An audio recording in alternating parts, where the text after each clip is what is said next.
Cada tanto aparecen en el horizonte personas que inspiran, que persuaden, que han sido y son faro de referencia para tantas organizaciones, para alumnos, para empresas en general, para entusiastas.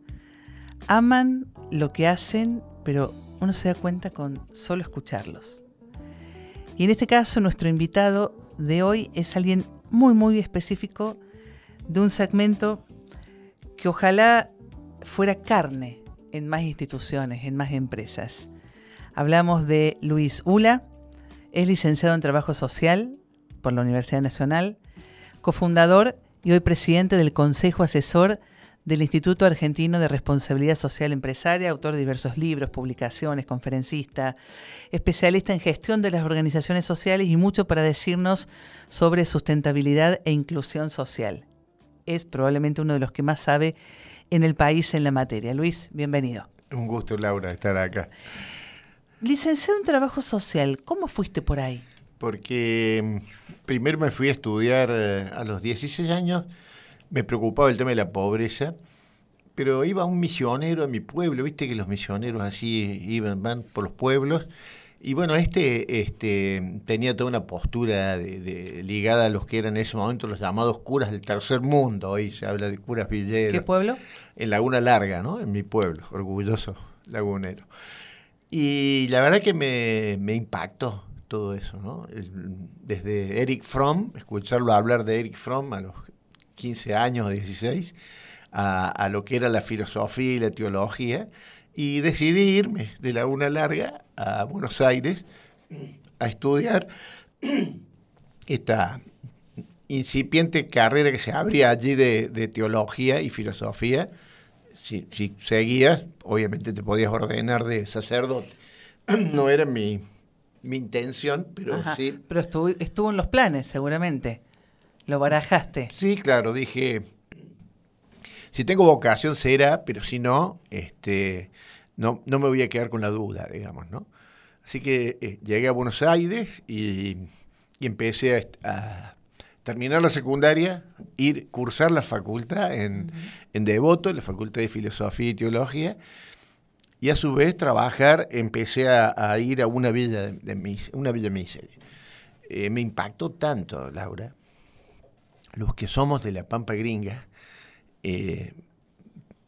podemos ver algunas cosas a las que estamos habituados, ¿no? Digo, cómo se crían los cerdos, ni siquiera hoy, ¿no es cierto? Pero imagínatelo hace 40, 50 años atrás, cómo era un criadero de cerdos. Mi viejo tenía un pedacito de campo, y cuando llegué y vi una villa miseria sobre el río Reconquista en el Gran Buenos Aires, no lo pude creer.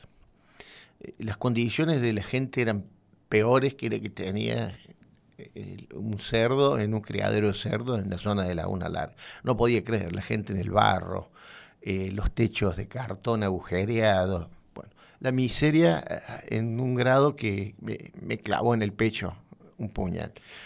Y bueno, de tanto ir a esa comunidad empezamos a levantar casas. No sabía qué era levantar casas, imagínate, a los 16 años. Empezamos a levantar 1, 2 casas.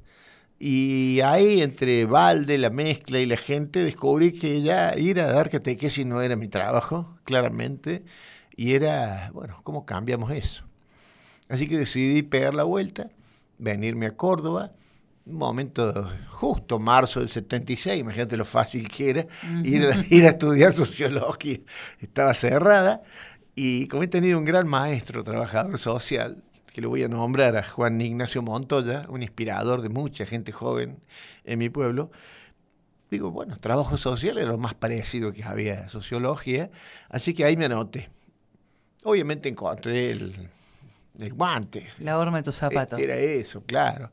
Así que no me costaba nada volverme copado, como se decía antes, ¿no? En lo que se estudiaba. Y ahí empezamos a darnos cuenta de varias cosas. La primera, yo aprendí lo que era el Estado, porque en la época militar, muchos no lo saben, pero cuando yo terminé la primera parte de la carrera, que es el título de asistente social, tenía 9,70 de promedio, una cosa así, teóricamente una medalla de oro, un abanderado, seguro. Y en un acto en el que me tocó almorzar con Bussi al frente, en el tercer cuerpo de ejército nos llevaron a todos los abanderados, ahí nos dijeron, bueno, todos ustedes tienen trabajo en el Estado.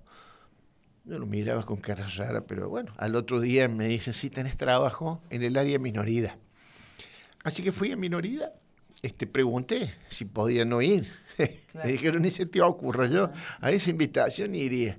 Yo había estado guardado los últimos 3 meses de la carrera también por alguna advertencia de gente que me cuida. Me dijo, che, no te van a llevar por guerrillero, porque no lo sos, pero por jetón, como se decía, vas a... Y entonces fui al Consejo del Menor, lo que era el Consejo del Menor.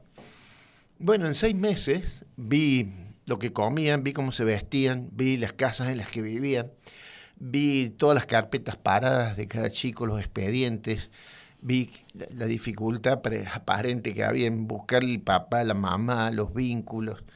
Y empezamos a trabajar con un psicólogo amigo también, en volver a hacer lo que había que hacer, que era encontrarle vínculos valederos para que esos chicos pudieran estar en otro entorno. Y mientras hacíamos eso, comíamos con ellos, veíamos lo que hacían, veíamos las camas en las que dormían, veíamos la ropa que usaban, entonces veías colchones que daban asco, sábanas que daban asco, casas que daban asco, casonas, comida que era siempre la misma, un guiso lavado. Y empezamos a tener la complicidad de varios.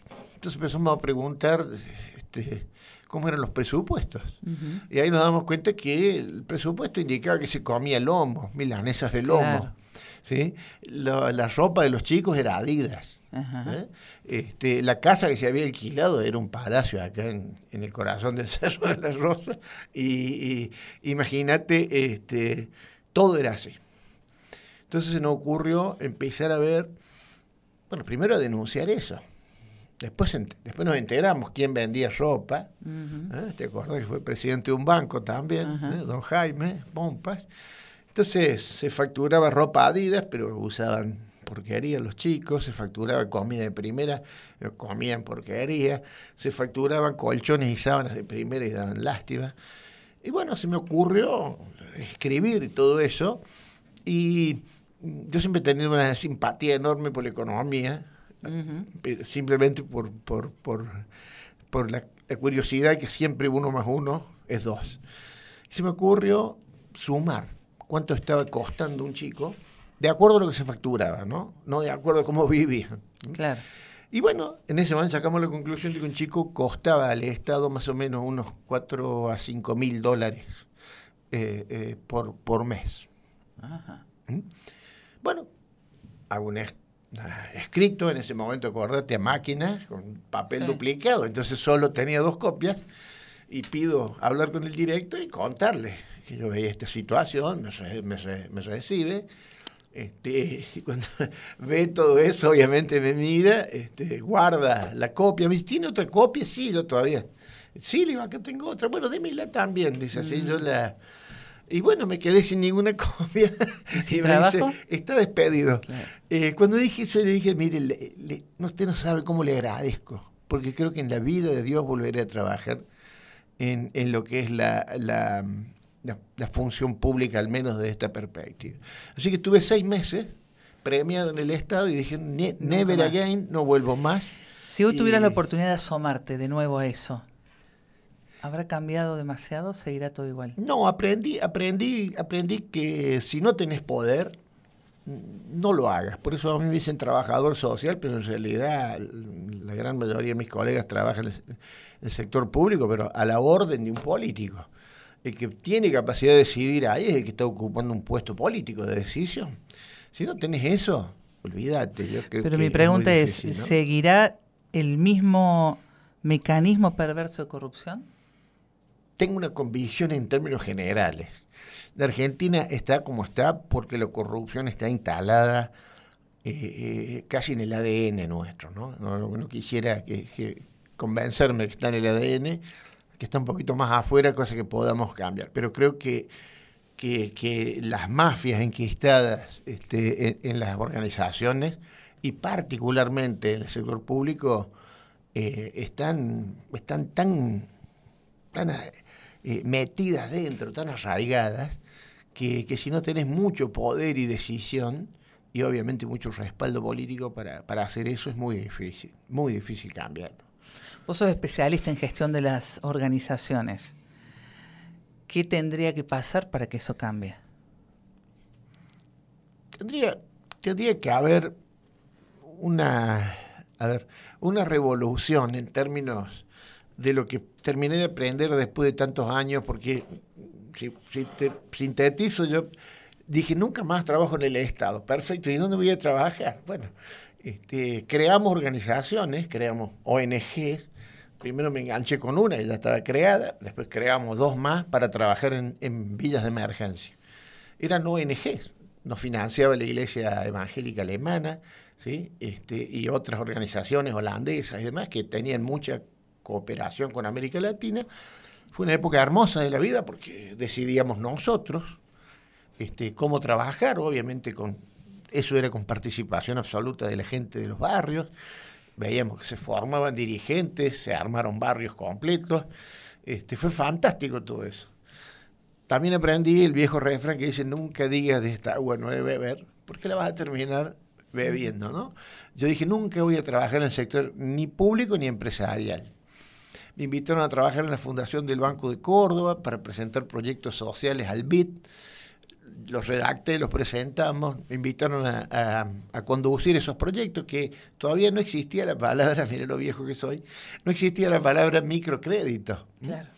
Pero básicamente era una línea que el BID estaba experimentando, quería experimentar qué significa prestar dinero de a poquito. Bueno, armamos un sistema, yo me fui con 12 años de trabajo allí, llegamos a tener $1 millón prestado a estudiantes y egresados de las escuelas técnicas y agrotécnicas.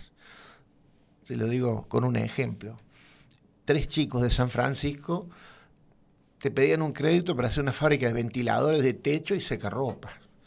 A ver, 3 chicos de 17, 18 años que terminaban la escuela técnica, ¿sí? Y obviamente le hicieron. 7, 8 chicos armaban una cooperativa de apicultores donde se te ocurra, porque teníamos desde Villa María, Río Seco, hasta Huinca Renacó. Ahí aprendí que Córdoba tiene el tamaño de Gran Bretaña, porque lo recorrimos tantas veces, y ahí aprendí que somos más grandes. Gran Bretaña tiene 155.000 kilómetros cuadrados y nosotros 168.000. Y llegamos a tener, no sé, unos 250 proyectos con estudiantes y egresados de las escuelas técnicas. Estando ahí, después vino la política también, ¿no? Volvió con la democracia vino también esto de que alguien te apareciera a que le des un crédito con una tarjetita. Me manda el senador fulano, el diputado fulano. Claro.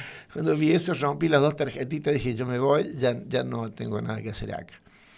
Y ahí me llamó la gente de Arcor para ayudarles a reformular la Fundación Arcor. Bueno, también fue una época maravillosa. Para aprender, ¿no? Para mí era nuevo, era todo un mundo nuevo, y aprender de una empresa de ese tamaño y con una libertad fantástica. Me acuerdo que Luis Pagani, en el primer almuerzo que tuvimos, donde me explicaba qué expectativa tenía de la fundación y qué sé yo, me dijo, bueno, no sé, la mejor de la Argentina. Ah, bueno, así me gusta. Sí. Pero me das toda la libertad, tenés toda la libertad.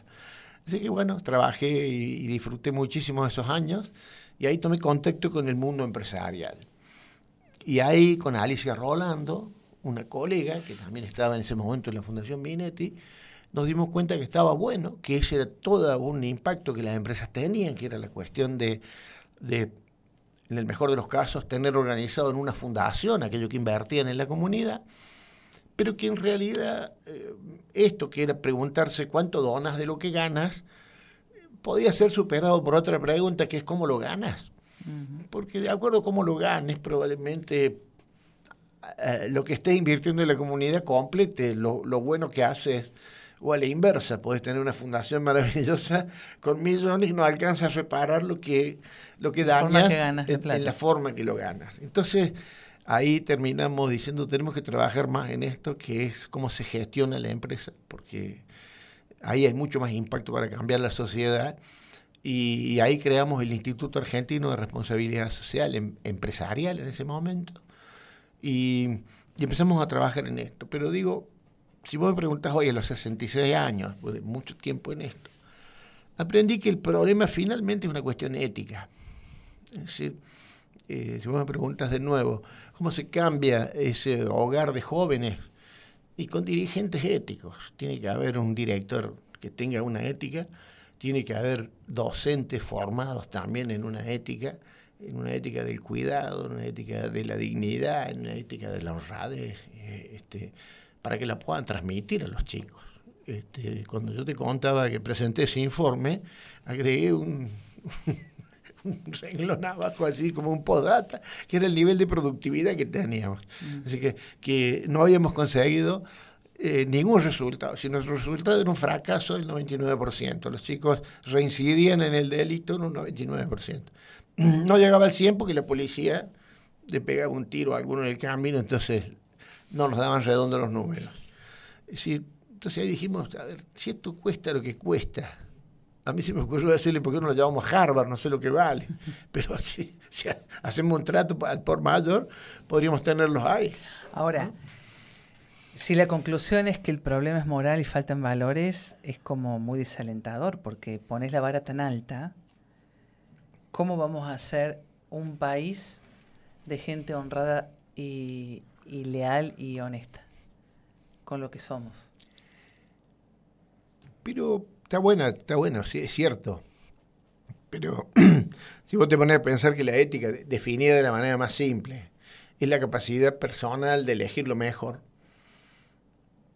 En todas las instituciones deben tener gente que tenga la capacidad personal de elegir lo mejor.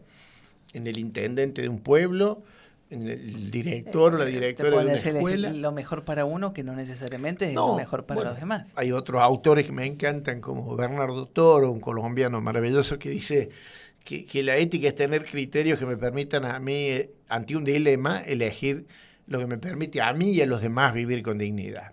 Entonces, ese es el fundamento de lo que se llama la ética del cuidado, ¿no? Uh-huh. Que la completó con otro teólogo y filósofo brasileño que es Leonardo Boff, y esta idea de una ética del cuidado. Si a nosotros nos enseñaron eso, Laura, era una ética porque sí. A vos se te hubiera ocurrido preguntarle a tu mamá o a tu papá cuando empezaban las clases que te daban las zapatillas nuevitas, el guardapolvo, los lápices, la cartuchera, y te decían, tenés que cuidarlo. No, y a uno no se le hubiera ocurrido preguntar por qué. Era obvio por qué, ¿no? ¿Por qué cuidar los lápices? ¿Por qué cuido el guardapolvo? ¿Por qué cuido...? Bueno, porque finalmente detrás de eso había un enorme esfuerzo familiar. Hoy podríamos decirlo también desde el lado ecológico, del lado ambiental. Es decir, mira, si rompes un guardapolvo para hacer 1 metro de tela, hay determinado impacto ambiental. Para hacer de nuevo un portafolio, hay tanto impacto ambiental. Pero no necesitamos ese argumento. Nuestros padres nos decían porque sí, punto, porque se cuida. Y yo digo, ¿por qué tengo que cuidar el lugar de trabajo, el vehículo que manejo, la forma en que manejo? ¿Por qué tengo que cuidar una herramienta de trabajo o las máquinas? ¿Por qué tengo que cuidar aquello que produzco, que esté en condiciones de higiene, que esté en condiciones... ¿sí? ¿Por qué tengo que cuidar a la gente que contrato para que trabaje para mí? ¿Por qué tengo que cuidar al consumidor? ¿Por qué tengo que cuidar a las generaciones futuras? Que hoy es, ¿no es cierto?, la perspectiva que debiéramos tener. Y creo que esa ética del cuidado es una cuestión mucho más simple de lo que uno se imagina. No es estudiarlo a Kant, ¿sí? Uh-huh. Si tenés ganas, vale la pena. Y empezar a reflexionar sobre esa lógica de la empatía, ¿no? Si estoy haciendo aquello que me gustaría que me hagan a mí o no, ¿sí? Yo ando hoy con un andador, ¿verdad? Me gustaría que me tapen una subida, una rampa, y no me gustaría, si estuviera con silla de ruedas, no me gustaría. Bueno, si no te gustaría, no la tapes vos. Es decir, necesitaríamos sí arrancar casi que de cero, porque yo creo que generacionalmente... ¿Qué nos pasó? Porque si en algún momento fuimos eso, ¿qué nos pasó en el medio? Yo creo que nos fuimos distrayendo, ¿no? En el sentido de que, bueno, si total no se nota. Entonces, creo que fuimos de a poquito abandonando nuestras propias reglas, nuestra propia cultura, digamos, en ese sentido. Y es, bueno, pues si yo me llevo una virome no pasa nada. Y si me dan una pequeña estímulo económico, te digo, bueno, se lo compro a creo que a fuerza de ir cediendo, casi como uno lo mira con los vicios, ¿no? O con las drogas y las cuestiones que generan dependencia. Es decir, yo lo puedo controlar, ¿viste? Sí, bueno, puedo ponerme un poquito de paco ahora y después, total, yo cuando quiero lo dejo.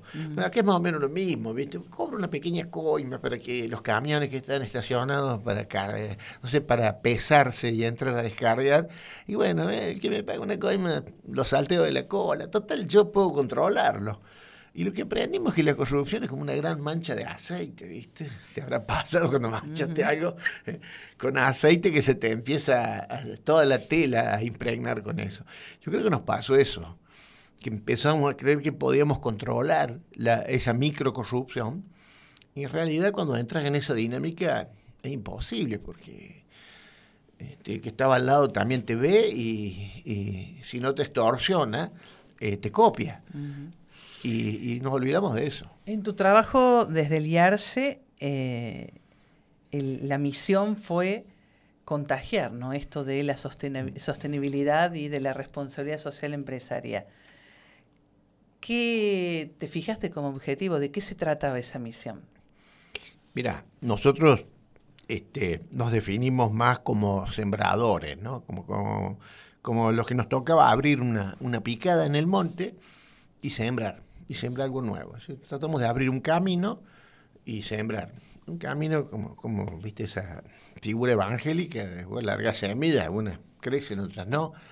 Y eso es lo que vimos, ¿no? En estos 20 y pico, casi 27 años de trabajo. Es decir, decíamos en chiste al inicio, che, ¿por qué puerta van a entrar las empresas a tener un comportamiento responsable y transparente y sustentable? Y decíamos, bueno, está la puertita del medio, ¿no? Todas las puertitas tienen una C, pero la del medio es la de la convicción, ¿sí? Ese que sobre todo fueron las pymes, ¿no?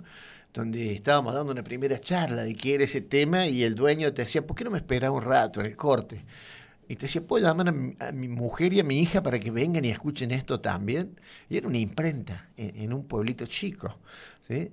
Así que vueltos a la imprenta, eso era política corporativa. Claro.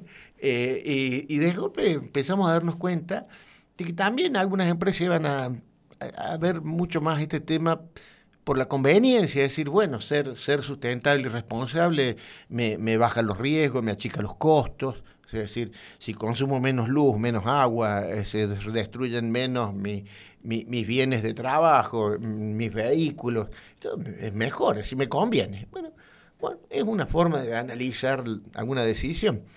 Pero alertábamos también, ojo que va a haber una tercera puerta que se llama la coerción. Y van a venir a pedirte que lo hagas y que demuestres que lo haces. Y hoy se da en las cadenas, ¿no? Hoy ya hace muchos años, ¿no? Para exportar empezaron a exigirte una cantidad de cosas en esto que se llama la trazabilidad social y ambiental de algo, que si no la tenés no te compro. ¿Por qué? Bueno, porque estos son mis valores y yo le compro a la gente que tiene estos valores. Y a lo mejor me dirás, bueno, si no lo hago porque soy un poeta, lo hago porque sé que si me salgo de esto, el riesgo es alto. Uh-huh. Entonces, no voy a comprar cacao de ningún país que tenga mano de obra infantil porque es de altísimo riesgo. En un momento dado, las 3 grandes compradoras de cacao del mundo pagaron una multa de casi 600 millones de euros por haber comprado en algún lugar de la cadena de valor, porque le compraban a la cooperativa de la cooperativa que terminaba allá, comprando cacao que venía de Chad y Mali, donde a los chicos los cazaban, literalmente los cazaban, y los cargaban en camiones para ir a cosechar el cacao al otro país, y luego, como era más barato abandonarlos que traerlos de vuelta, los abandonaban. Esa era la lógica en ese momento entre Chad y Mali. Obviamente eso no se decidió en África, se decidió en Europa y la multa la pagaron en Europa. Esos hechos empezaron a marcar la idea de que, mira, también te conviene, ¿sí? Porque es de alto riesgo. ¿Sí? Puede comprar algo, un insumo más barato, sí, pero es flojito de papeles, ¿no? En términos ambientales o en términos sociales. Y ahí aparece entonces este fenómeno de la coerción. Ha ido elevándose el nivel de conciencia de los consumidores. Cuando vos ves hoy, mucha gente se fija, lee las etiquetas, pregunta dónde está hecho, qué va a pasar con ese envase, qué materia prima tienen. Creo que en esa coevolución que estamos teniendo se está dando ese proceso de cambio, ¿no? Ahora, en esta Argentina de crisis permanente, ¿no? Sí. Porque antes decíamos que eran ciclos que cada 10 años, ahora es un estado generalizado. ¿Qué margen tiene la gran empresa, la pyme, de pensarse en el mediano y largo plazo si no sabe si puede cubrir un cheque mañana? ¿No? Sí, bueno, está buena tu pregunta. Yo diría, en el medio de un incendio, que alguien te venga a preguntar, che, a ver, ¿con qué mano agarrar los baldes? No, pero se me está quemando el rancho. No, pero mira que el balde hay que agarrarlo con la mano así. Realmente, bajo esas condiciones que tenemos de emergencia grave en la Argentina, tenés que felicitar a un empresario, sobre todo pyme, que pague los sueldos, ¿sí? Y que cumpla algunas cuestiones impositivas, ya es un héroe, digamos, ¿no? Es decir, pero bajo condiciones posibles, y siempre tenemos posibilidad de elegir, márgenes de libertad para elegir, se pueden tomar mejores decisiones. Yo puedo decidir dónde tiro la basura, ¿sí? O qué hago con la basura. Puedo decidir qué gente contrato. Y puedo preguntarme, ¿este puesto podría ocuparlo una persona ciega, una persona en silla de ruedas? Aquí podría estar una mamá que es jefa de hogar. Es decir, hoy en día cuando hablamos de inclusión social, mira, no es nada. ¿Cuántas personas incorporas? Bueno, ¿qué criterios de diversidad tenés? Contratas a alguien porque le miras la cara para ver la nacionalidad que tiene, y si es de una o de otra vale más o vale menos, o si es hombre o es mujer, la mujer es más barato, entonces le pago menos. Todavía estamos con un atraso tremendo en eso. Es decir, yo creo que son las decisiones cotidianas, no las extraordinarias, las decisiones ordinarias, ¿no? Es decir, si yo tengo 3 camiones repartiendo mercadería en una ciudad, ¿cómo se manejan? Para eso no te hace falta plata, convicción. Totalmente. Y habíamos hecho un manual que era todo lo que usted puede hacer sin plata para ser sustentable y responsable. Y que abarcaba un poco todas esas ideas de cosas simples, ¿no? Y si tuvieras que decir del 1 al 10, el empresariado argentino, ¿cuán consciente está de eso? De que sin plata puede tomar buenas decisiones. Mira, yo creo, siempre decíamos que es difícil, y vos lo sabés mejor que nadie, hablar del empresariado argentino como un todo homogéneo, ¿no es cierto? Yo creo que es realmente todo lo contrario, una diversidad y una heterogeneidad muy alta. Pero se ven a empresas que tienen lineamientos corporativos, nacionales o multinacionales, se ven pymes, tomando esas decisiones y vos decís, bueno, está claro que hay un sector que entendió y está haciendo esto por convicción. Y de golpe te sorprenden cuando van tomando decisiones solos, porque en definitiva uno simplemente lo que hace es darles un empujón como para que vean que sí pueden, y de golpe te enteras que viene una pyme del interior y te dice, Luis, ya tenemos el 50% de la energía nuestra, viene de un parque solar. Y estamos ya avanzando en eso. Otro te dice, mira, acabo de hacer un convenio con las OMAS y de ahora en más, yo que hago eventos todo el tiempo, voy a contratar a las OMAS. Aclaro para los que no saben, las OMAS es un grupo de mujeres que hacen de todo maravillosamente, pero de servicio de catering, producción de elementos de muebles, de decoración y demás. Se transformaron en proveedoras. Entonces voy a decir, ¿podés comprarle a los pobres? Sería la pregunta. ¿Cómo? Bueno, a ver, mira, acá hay un emprendimiento de gente que quiere salir por la dignidad del trabajo de la pobreza. ¿Podrías comprarles a ellos lo que sea? ¿Sí? Y empezamos a ver que eso creció. Un amigo ahí conocido como Ariel Torti empezó a hacer esas pruebitas también, empezaron varios, y hoy tenés empresas que tienen incluso pautas de compra inclusiva, es decir, a ver, del total de lo que la gerencia de compra tiene que invertir para abastecer a la empresa, hay un porcentaje de compra inclusiva, y eso se formalizó, se cristalizó. Yo creo que entonces vos decís, bueno, ha habido, como decimos, una fuerza internacional, global de coerción, ¿sí? Cada vez tenemos, paradójicamente, más conciencia ambiental, a pesar de que estamos más en el borde de un cambio climático, y eso también está bajando hacia líneas, ¿no? Entonces, no hay un todo heterogéneo en el empresariado, sí hay un grupo que lidera eso, y después el resto, como un amigo que me dice, ¿cómo anda la HSE? Porque la hipocresía social empresarial. Bueno, digo, ¿y vos en qué área estás? No, bueno, yo soy ingeniero nuclear, egresado del Balseiro. Bueno, ¿quieres contarme qué están haciendo con el uranio enriquecido que vos le enseñaste a fabricar? Es lo mismo, es decir, en todos los sectores hay gente buena y gente mala y un gradiente de grises muy grande. Yo creo que el empresariado en Argentina tiene eso también, ¿no? Hay una regla, mientras más en contacto está con el exterior, es decir, aquel que produce y exporta o vende o compra, tiene mucha más apertura a esto, entienden el mundo. Entonces, bueno, aún en ese incendio permanente que es la Argentina, como tiene un ratito para salir en un lugar donde no se están quemando las casas todos los días, bueno, ve que cuando no se queman las casas hay una forma de hacer las cosas. Yo creo que mucho de ese empresariado que viaja para aprender, que viaja para hacer negocios y aprende, vuelve y aplica. Por ahí ni siquiera le pone el nombre, no nos preocupa si se llama sustentabilidad o se llama ganas de hacer las cosas bien, pero que ahí está la transformación, ahí está el chip del cambio, ¿no? Luis, te propongo una pausa. Estamos conversando con Luis Ula, hoy fue director, cofundador y hoy presidente del Consejo Asesor del Instituto Argentino de Responsabilidad Empresarial. Las siguientes empresas acompañan a Gente Picante.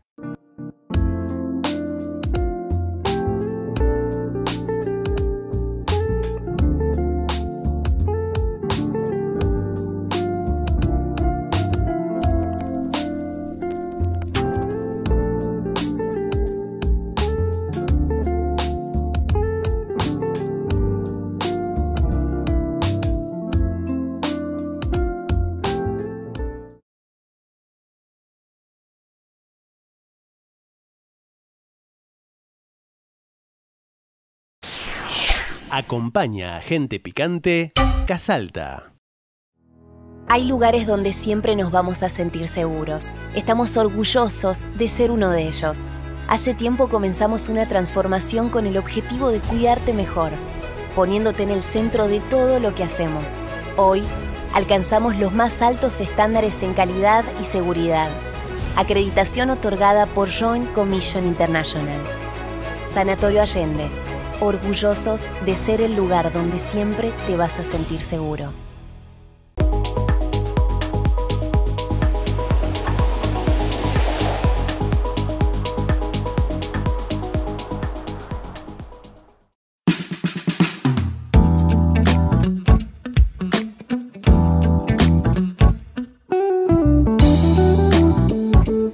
Retomamos acá el ciclo de entrevistas. Estamos conversando con Luis Ula, licenciado en Trabajo Social, hoy presidente del Consejo Asesor del Instituto Argentino de la Responsabilidad Social Empresarial. Hablamos de cómo una empresa, aún en un contexto desafiante, como siempre plantea la Argentina, puede hacer cosas como para mirar más el mediano plazo y el largo plazo. Pero me da la sensación de que tiempo atrás, algunos años atrás, había más conciencia de eso y que hoy es un fenómeno que se pinchó. Sí, está buena tu percepción, yo coincido además. En alguna medida perdió la energía y diría esa llama que iba contagiando, se iba apagando un poco. ¿Por qué? Probablemente porque primero se fueron retirando algunos directores, ¿no? Uno aprende que las empresas y todas las organizaciones tienen ciclos. De golpe te toca un grupo de directivos que coincide, hace que todos los astros coinciden en que tengas un directorio de gente brillante, y otros periodos en los que los astros han hecho que no coincida y que no se dé. Entonces, cuando hay líderes que tienen esa capacidad de visión de a 50 años, ¿no? 100 años, de lo que están haciendo, a 7 generaciones vistas, decía la hermana de Ayrton Senna, que le pedía al hermano que hiciera algo por la niñez, pero a 7 generaciones vistas en Brasil, así le decían, ¿no? Resulta que esa era la definición de estadista. Un estadista es aquel que toma una decisión hoy pensando en 7 generaciones, no en la de él. Bueno, poco... Ni en la de sus nietos. No, ni sus nietos, estamos hablando de 7, es decir, Sí, yo no los voy a ver. a muy largo plazo y no tenés estadistas así hoy. Bueno, pero el largo plazo existe porque finalmente estamos, aunque todos muertos. Algún economista decía que de largo plazo estamos todos muertos, nosotros estamos muertos, las generaciones que vienen no. Entonces, yo digo, hubo una coincidencia, ¿no? de gente, directivos, dueños de empresas, ¿no?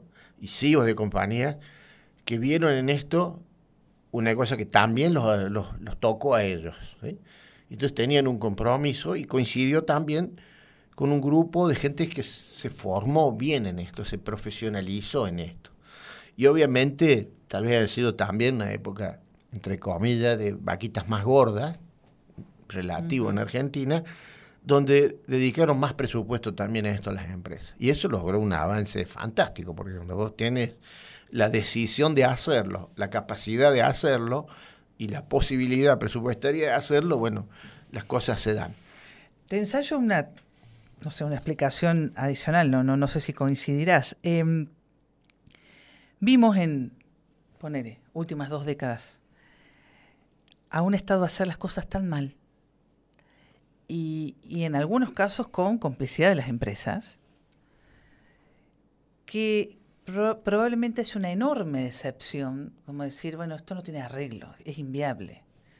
Entonces es como que se te apagan las ganas, te desanimas diciendo, es tan enorme esto de que no se puede cambiar, que qué voy a pechar yo con mi granito de arena.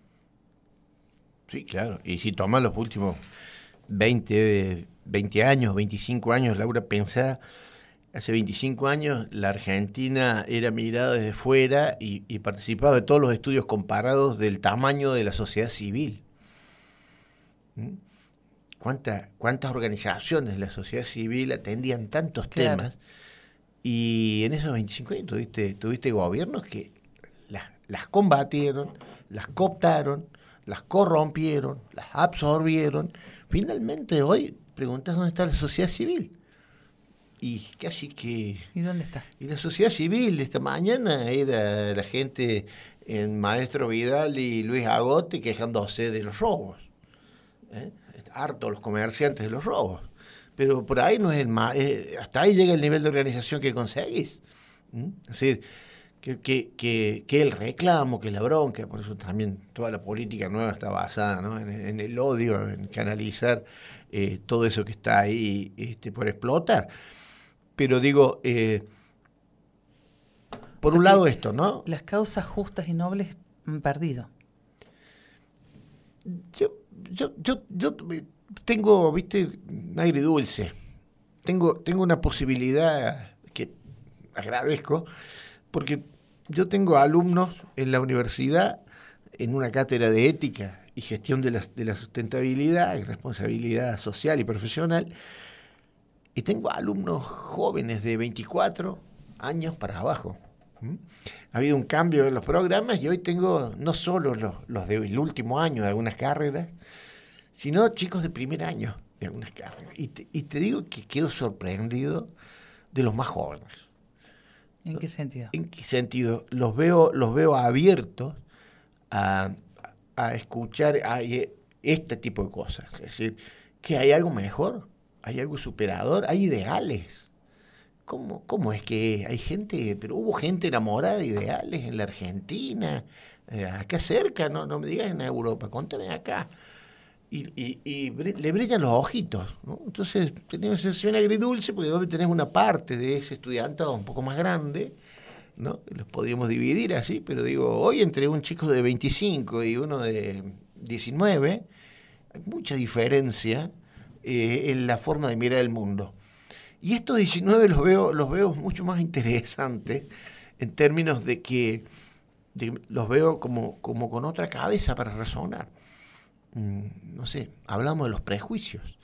Y hoy veo que es una generación mucho más desprejuiciada que la que fuimos nosotros. De hecho, no me sirven mis ejemplos de prejuicio porque me miran como diciendo, yo no tengo ese problema. Claro.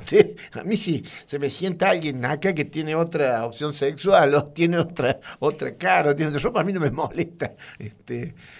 Bueno, ese tipo de cosas que te alientan, digamos, ¿no? Nos alientan a seguir en ese sentido porque ves. Y creo que en la Argentina, volviendo a este fenómeno, yo creo que, viste, hay un libro que me impactó, el título que se llama El cansancio de los buenos, que si bien fue escrito para Italia, es un libro que en Argentina andaría el pelo, ¿no? Que es la gente que empezó a sentir, como decís vos, ¿no? ¿Y para qué lo hago?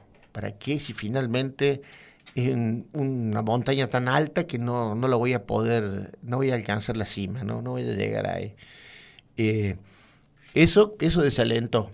Que después hubo otros fenómenos, ¿no? De los que alertamos en ese momento. Toda cosa buena tiene siempre la posibilidad y varios caminos para prostituirse. Uno, que era el típico show off que se dice, ¿no?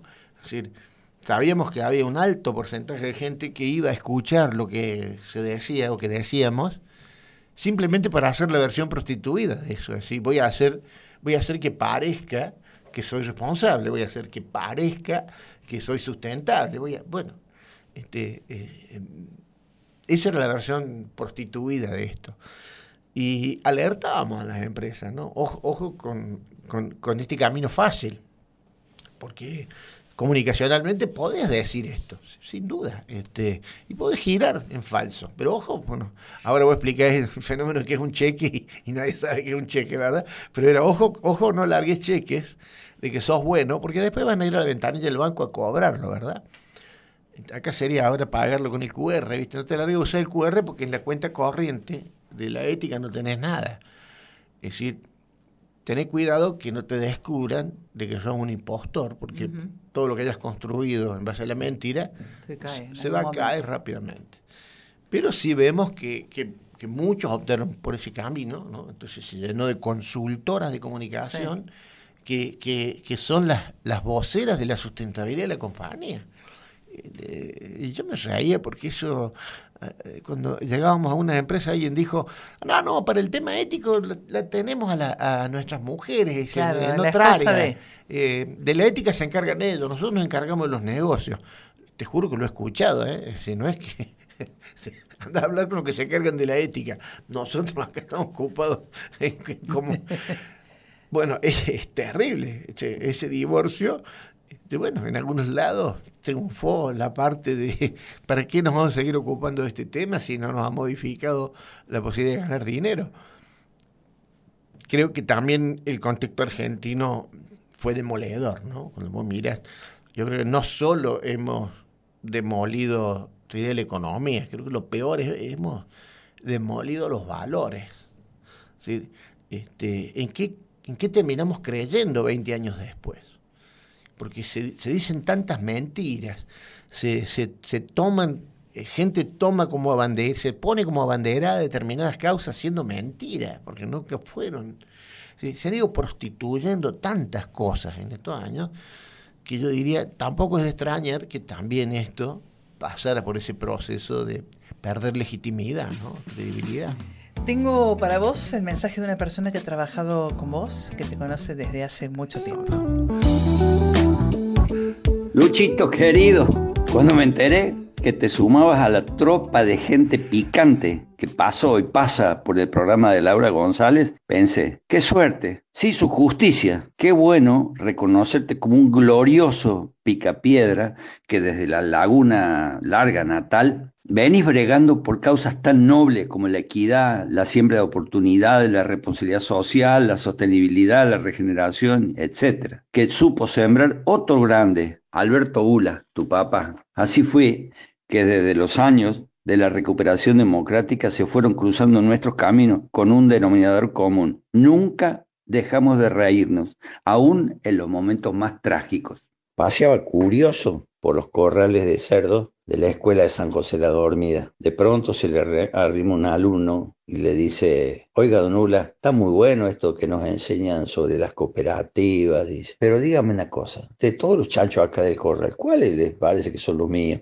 Brillante, auténtico, pícaro, mordaz. Lucho, sos un gran contador de historias. Y esta capacidad que tenés para poder transformarlas en una explicación con una didáctica impecable que nos ha ayudado a mejorarnos a todos. Y puedo decirte que después de todos tus años y todos estos esfuerzos, el mundo es un poco mejor. Muchísimas gracias, Luchito. Chau, chau. Ahí está, Germán Castellano. Sí, claro, cómo no. ¿Qué hacía tu papá? Mi papá era un hombre común, un panadero, que tenía algo que había aprendido, no sé, en la escuela parroquial, no sé dónde, pero él hablaba siempre del bien común y nos preguntaba a la noche, llegábamos a casa, ¿qué hicieron por el bien común hoy?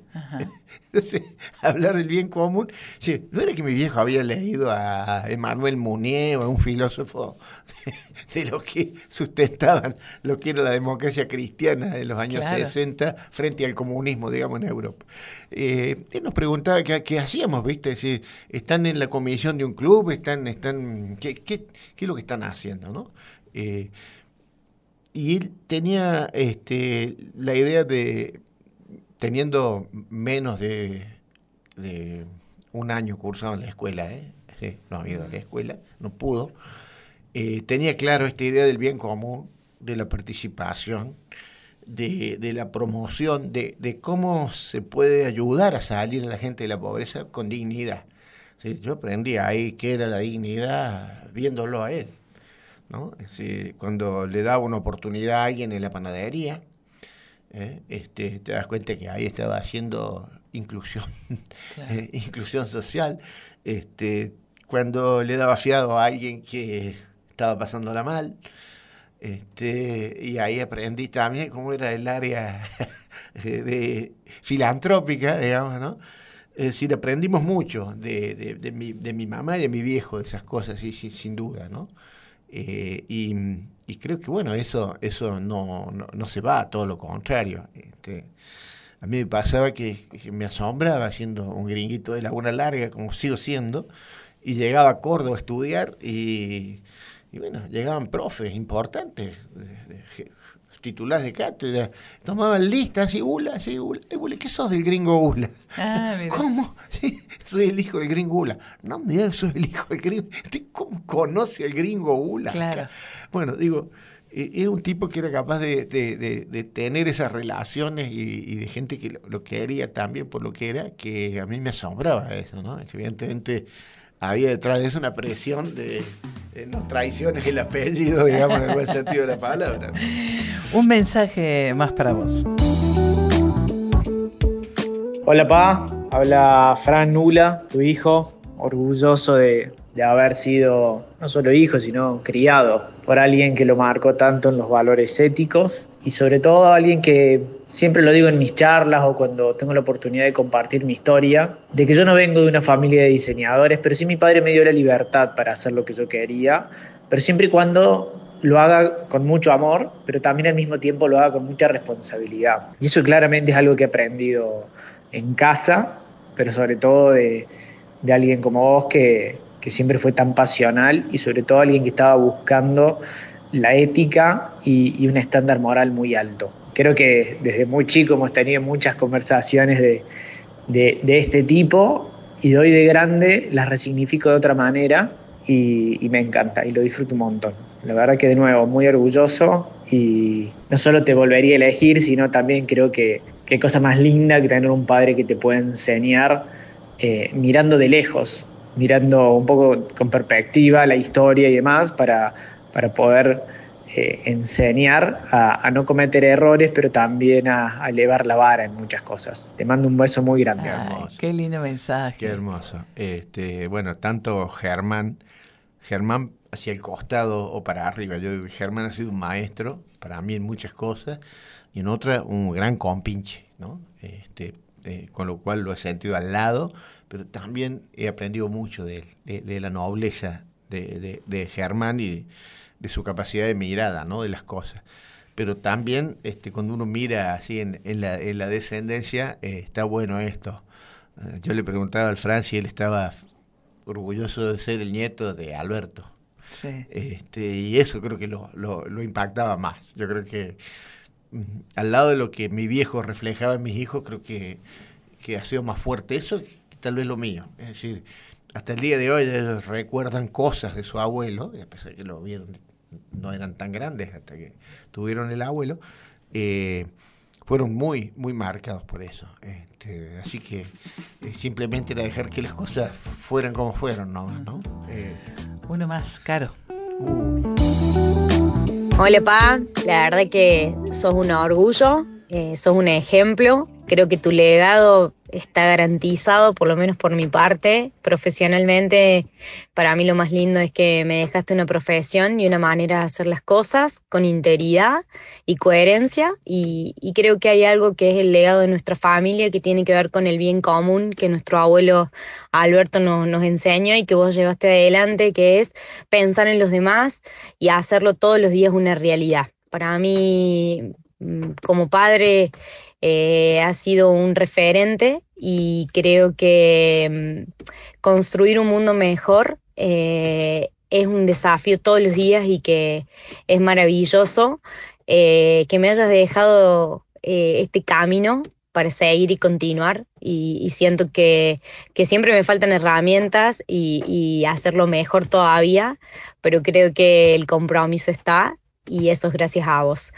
Te mando un beso gigante, gigante, te mereces esto y mucho más y creo que la vida ahora te está dejando un tiempo más para que les sigas dejando al mundo, a los jóvenes, más inspiración, más razón para seguir haciéndoles cosas por un planeta y una sociedad más justa y mejor. No te bajes los brazos, tenés mucho para aportar, pero muchísimo más para aportarle al mundo. Ojalá haya más Luis, Ula, que puedan articular entre el sector público, el sector privado y las organizaciones y que generen tanta transformación en este planeta. Un beso, te quiero. Ay, qué hermoso. lindo mensaje. Es un golpe al corazón, sin duda. Da gusto. Carolina es una Ferrari de 500 HP. Es decir, tremendamente emprendedora, súper pasional en lo suyo. Y me acuerdo que estaba en segundo año de abogacía y me decía, yo dejo la universidad porque yo no voy a ser abogada y menos, no me veo litigando. Mira. ¿Quién te dijo que tenés que litigar? ¿Y qué puedo ser? Mirá, puede ser una abogada que defienda la constitución del país, que defienda el medio ambiente. Entonces le pedí que hablara con Daniel Sapsay y que hablara con Pedro Tarac. Ambos abogados. Entonces volvió y me dijo, no dejo la carrera. Mira. Y ahí la tenés hoy metida de cabeza en la Me quedan dos preguntas antes de que se nos termine esta charla. ¿Por qué crees vos que en Argentina tiene tanta mala prensa el empresario? Que está tan mal visto. Sí, que yo creo que una de las usinas generadoras de eso, paradójicamente, es la universidad. Hay estudios, seguramente vos los habrás visto. De primero a cuarto año le preguntas quiénes son los peores actores en la sociedad y un estudiante universitario promedio de la generación de los 70 al menos te decía que los peores eran los empresarios, ¿sí? Pero si le preguntabas en el último semestre de la carrera que fuera, le preguntabas dónde querés trabajar, te dice, no, obvio, en una empresa. Y que sea buena y que sea grande, claro, y que me paguen mucho. Sí, esta cosa que es, pero perdóneme, fuiste anti-empresa todo el tiempo. Bueno, yo creo que ahí tenemos los profesores, primero, un enorme desafío, ¿no? Que es mostrar que no todas son iguales, como en todas las cosas. Yo podría hablar de los medios de comunicación y generalizar sería lo más injusto que puede haber. Bueno, lo mismo pasa con las empresas, ¿verdad? O con las organizaciones de la sociedad civil. Es decir, ayudarlos a recuperar la idea de que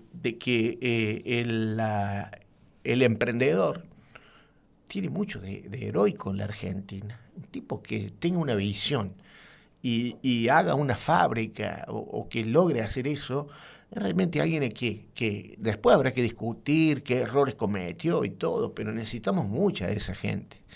Durante una época yo me fui de lo que era el estudio de la filosofía y la teología, porque descubrí que Dios no era católico, ¿viste? Decir, ¿qué hago acá? Sí, yo estoy a favor del fútbol, pero no, ¿qué hago acá? Estuve en la cancha de Boca. Claro. Estoy a favor de todo el fútbol. Claro. Con lo cual estaban con una parcialidad. Si Dios no es católico, bueno, yo me voy a hacer otra cosa donde hay una visión más amplia de la cuestión, ¿no? Y digo, un poco pasa lo mismo con el empresariado. Es decir, las empresas pueden ser buenas o malas, pero son imprescindibles. El Mahatma Gandhi, al que leí mucho en toda esa época de mi vida, hay un libro que él tenía que se llama Mi Socialismo. ¿Viste? Decís, ¿cómo? Sí, claro, es mi versión. Dijo, ¿y usted qué va a hacer con los capitalistas en la India? No, los voy a cuidar. ¿Pero cómo? ¿Usted, qué se imaginan? ¿Ustedes se imaginan cuánta gente creen que en la India tiene claro cómo se gana dinero? Bueno, no son muchos, de lo cual necesitamos gente que sepa cómo se gana dinero, sobre todo éticamente. Con lo cual dijo, no, para mí son bastiones necesarios, es decir, lo voy a cuidar para que generen empleo. Yo creo que somos un país que tiene esa contradicción, como tenemos en tantas cosas, ¿no?